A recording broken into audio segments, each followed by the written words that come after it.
Yeah, I don't really have like a regular one. I think this one's from like when Stardust Crusaders came out. Jotaro Kujo, protagonist of Stardust Crusaders and the third main Joestar, because when it comes to fathers, these guys are just pushed out of the picture.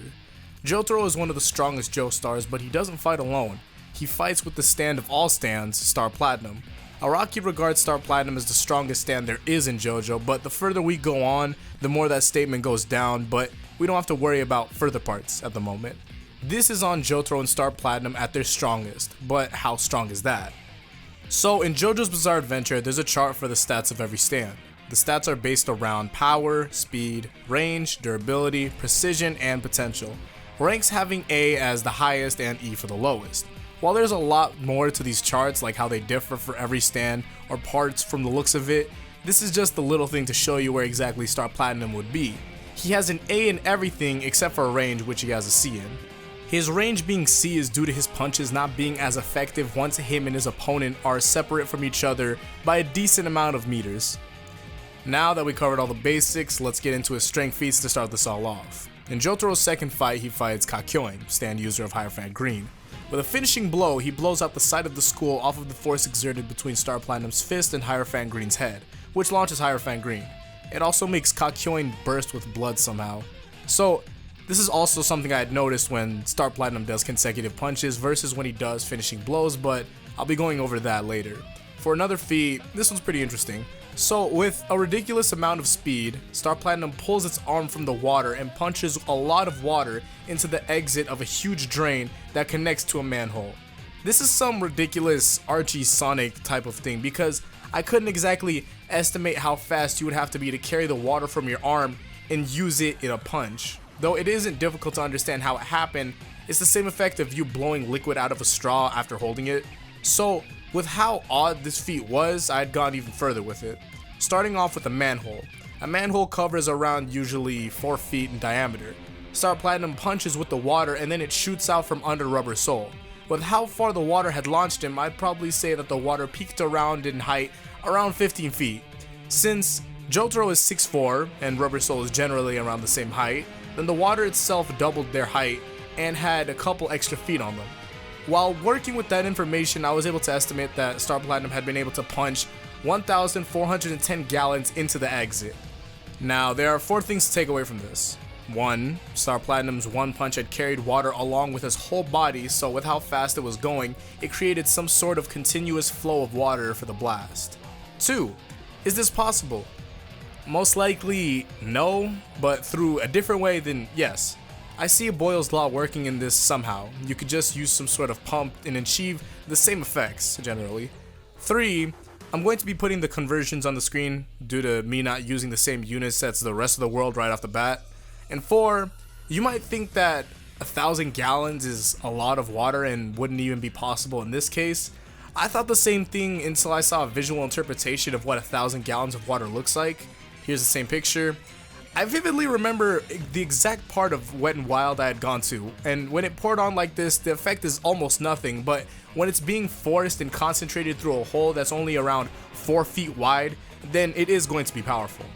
Plus, that's not even taking into account that this is Star Platinum doing this with a ridiculous amount of speed and power.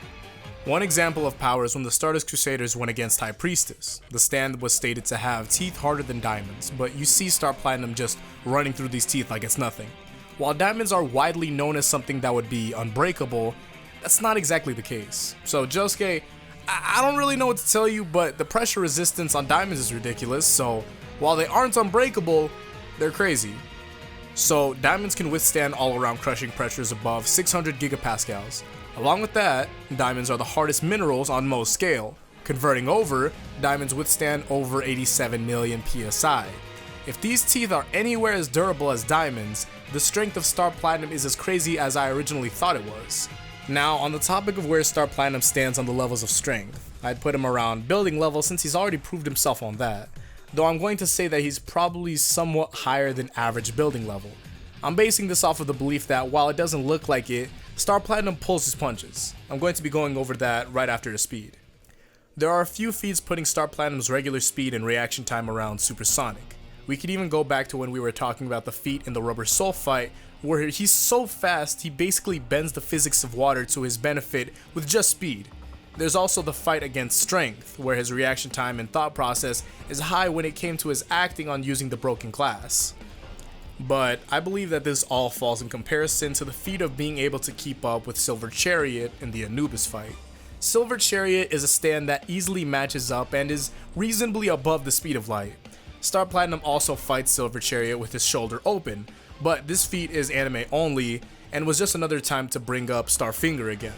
Silver Chariot having an unarmored shoulder lets one of his arms basically double in speed, which is something that Star Platinum still kept up with. So when there's things like this makes me question certain numbers that the manga shows. Star Platinum and Crazy Diamond are similar, but Josuke says that Crazy Diamond could possibly clock in above 300 kilometers an hour. Like, I don't think it's possible that it's above. I'm pretty sure at that point I would know that it is, since we've seen all these other feats. Now, since I had shown you both the speed and strength of Star Platinum, I want to get into an aura analysis. About Star Platinum's aura, which is a flurry of punches, which he's known for, and I call it aura because that's all he says when he does it. So I believe that Star Platinum pulls his punches for the most of part 3. Well, what do I mean by pulling punches? Notice how all minor villains that die are not killed by Jotaro. Joseph is killed, and Polnareff is killed. Jotaro does not kill.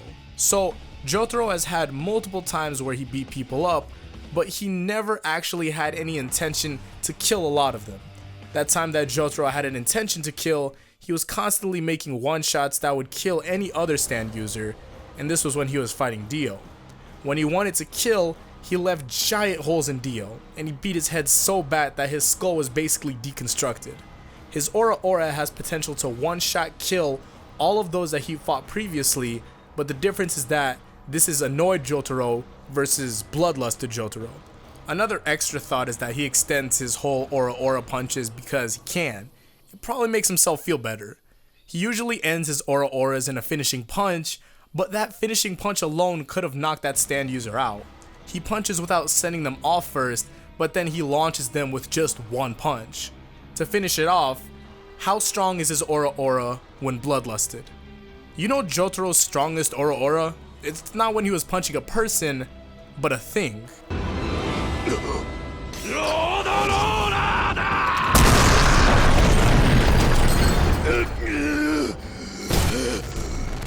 Jotaro is punching against 3 things here, if we don't consider the force of the road roller being thrown. If we are, then hold that as the first thing.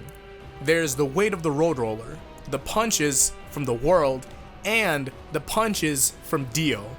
44,000 pounds or 19 metric tons from the road roller. From how well Jotaro is doing, he could punch the road roller off, but then you have Dio and the world punching him too. The world and Star Platinum have somewhat around the same strength, so now you have the equaled out force between the two, but now you have the road roller in the equation, which puts Jotaro on the losing side easily. Adding on to that, you have Dio's strength too, and we know from JoJo that vampires are stupid strong already. Dio in his prime was city block level when it came to his attack potency, and Dio in part 3 was 25% away from being back in his prime. Jotaro punching 22 tons off of him was already a huge thing for him, but then everything else adding onto him shows exactly where he stands. We had multiple hints that Star Platinum was stronger than the world, but it's just a fact at this point. He also stops time. Now, before we finish this up, let's run through some of these durability and precision feats for those that plan to use Jotaro in scenario fights. While I had already brought up his combat at light speed, he also caught a bullet at point blank range with his 2 fingers. He powers through a telekinetic shotgun with his stand alone. He captures a microscopic stand that tries to enter his ear and doesn't crush it immediately. Focusing on that, Star Platinum has amazing control of his strength to not crush something that small so easily. He's able to see the stand too, with it even being that small due to his enhanced eyesight.